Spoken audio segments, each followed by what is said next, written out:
Welcome to day 2 of the Future of Technology.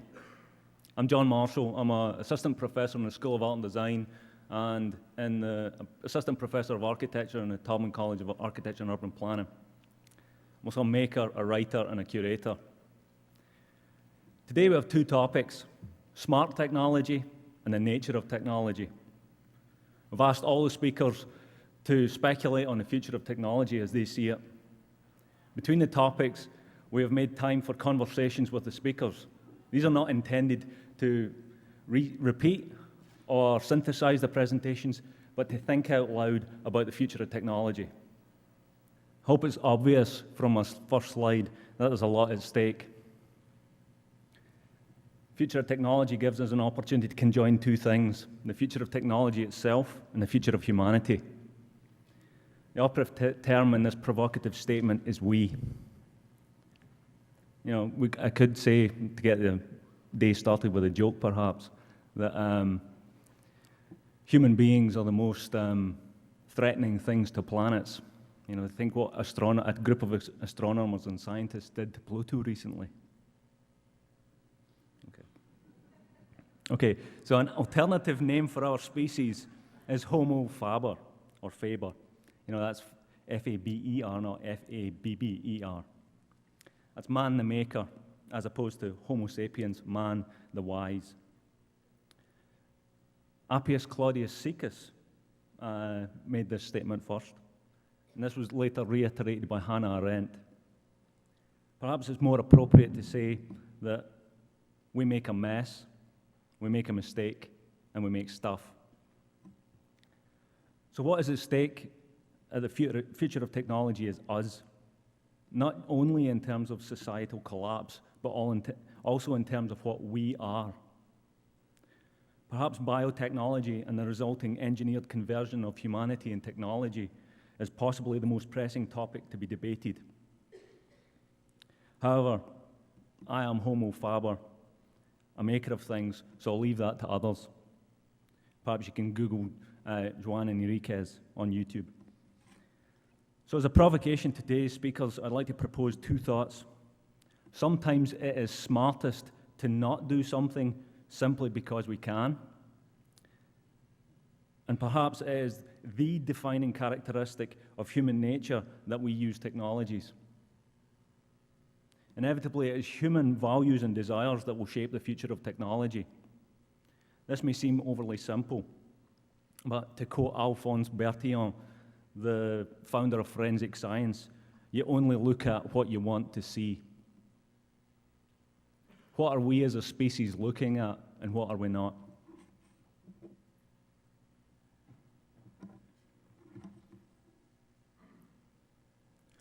Looking at the etymology of technology, perhaps it gives us an opportunity to speculate on an expanded discourse for what that might mean.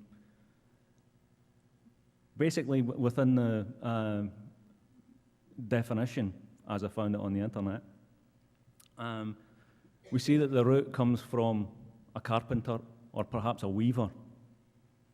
Perhaps today we have an opportunity to speculate on the future of technology, which includes vernacular creativity, radical craft, and a whole bunch of other stuff that the internet now makes visible that wasn't previously. There's a whole bunch of stuff that is being made by democratized technology that is out with the discourse of dominant design and perhaps other fields.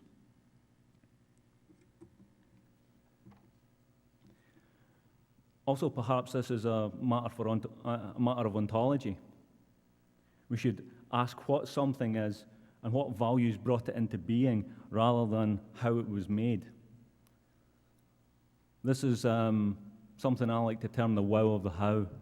There's an awful lot of work which the thing that makes it innovative or interesting is how it was made rather than what it is. Neil Gershenfeld from MIT calls this the talking dog syndrome. Initially, we would be surprised by a talking dog. Only later we would think, what is it saying? This again brings me back to, what we value and why. If you think about the history of film, all early films pretty much had chase sequences in them. That's because it was the first time that we were able of doing that, you know.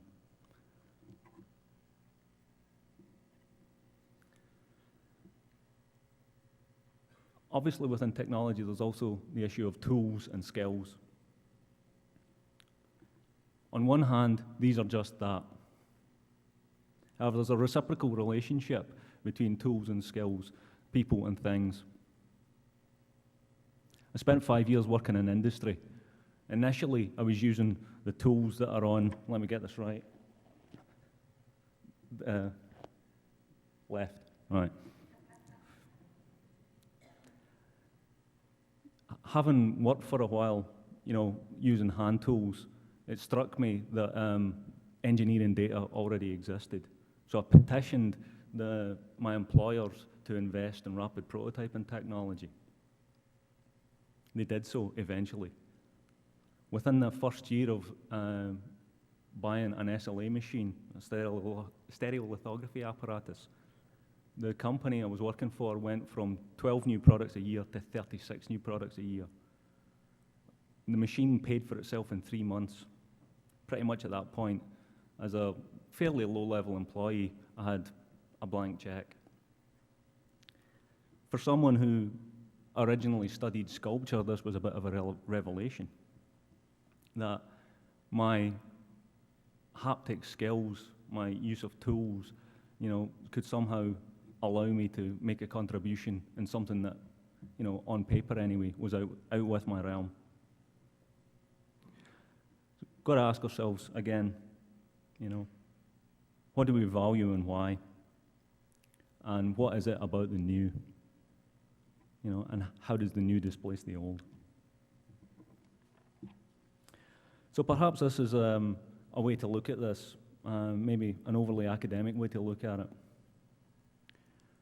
This model of new media and the fields that it emerges from is actually, I found it in a book by Lister, Dovey, Giddings, and Grant. And the piece on the right-hand side, there's not enough contrast here, but pretty much from that large rectangle, long skinny rectangle to right is my contribution to this model. And what it was is the histories of computing, representation, and communication. What was left out for me was histories of fabrication. You know, and again, we come back to the Jacquard loom, you know, probably the foundation of computing, an analog computer. It brings us back to weaving and its root in the etymology of technology, perhaps. So looking at the progression and histories of fabrication, you know, we end up in robotics with a relationship to artificial life. Again, brings me back to my initial provocation. What is at stake is we.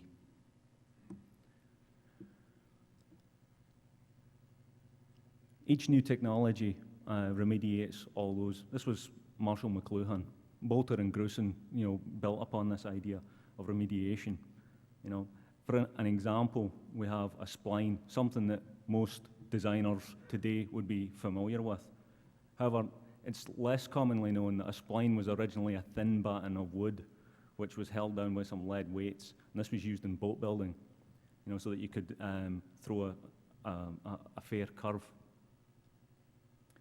I try and remind my students, well, not remind them because they don't know, but I tell my students this, you know, because, you know, the relationship between making and the digital is more tangible than they perceive. Perhaps another way to look at this is what you would perhaps maybe do with a spline the first time you made one. You would lathe it into a wine glass, perhaps. You know, it's an early tutorial in 3D Studio Max. When I read the word lathe, or someone says it to me, I immediately feel how it is to stand at a machine and push a piece of sharp metal into a spinning piece of wood, or to turn a handle and manipulate another sharp piece of metal into a spinning piece of metal. most of my students do not have that embodied experience.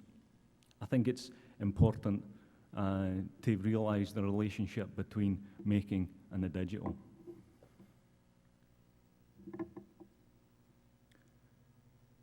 Perhaps we can speculate also on industrial automation. Engineers tend to think in terms of up and to the right. This is something that in my classes we talk about quite a lot. If we're only fixated on the up and to the right and the bottom line, then we're ignoring 2/3 of what is left. What are we missing? Perhaps what technologies today allow us to do is to transition, to expand the field of possibilities. And this is an as well as, rather than an instead of. Perhaps these are some of the transitions that are made possible by new technology. We're at the University of Michigan. I am a professor. I am professing. In education, I think it's important to make our students aware that it is as important to learn how to use a screwdriver and duct tape. That would be the NASA image. The red stuff is duct tape. These are as important as 7-axis robots and CNC milling machines. It was interesting, just before I came up here, the technical people were fixing the monitor, and screwdriver and duct tape was what I noticed on the floor here. Without screwdrivers and duct tape, the technology that we depend on doesn't work.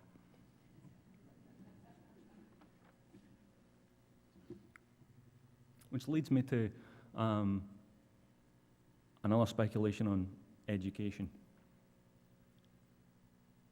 I had a student 2 years ago that came to me in class, and we were talking about a project.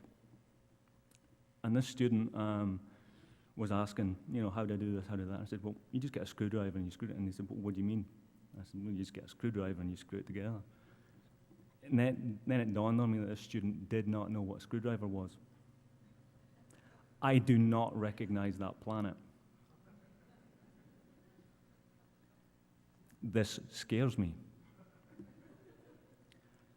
So that set an idea in motion, which has resulted in a class here that I teach with Carl Taubman and Max Stein. Smart Surfaces, a hands-on think tank where we deal with problems, not puzzles. There's no teaching in this class, there is only learning. As Amos said yesterday, it's egoless engineering. Okay, I'm going to start wrapping up. It's our human values and our desires that will shape the future of technology. At present, our cultural subconscious is full of vampires and zombies, the undead. We need to be prepared to look at what we don't want to see, to address the causes, not just the symptoms of the problems that we face. Perhaps an example of this would be emotionally durable design. This is an idea by Jonathan Chapman in his book of the same name. Perhaps it's in a broken object-user relationship that we discard much of the technology we have. The cell phones that we each have in our pocket today, how many of us will have them a year from now? If we look at the behavior of products, if we look at how we emotionally relate to objects, perhaps they won't end up in landfill. Maybe that's one solution. Hopefully, the speakers that we're going to hear from today and the smart technology and nature of technology panels will offer other suggestions. Thanks very much.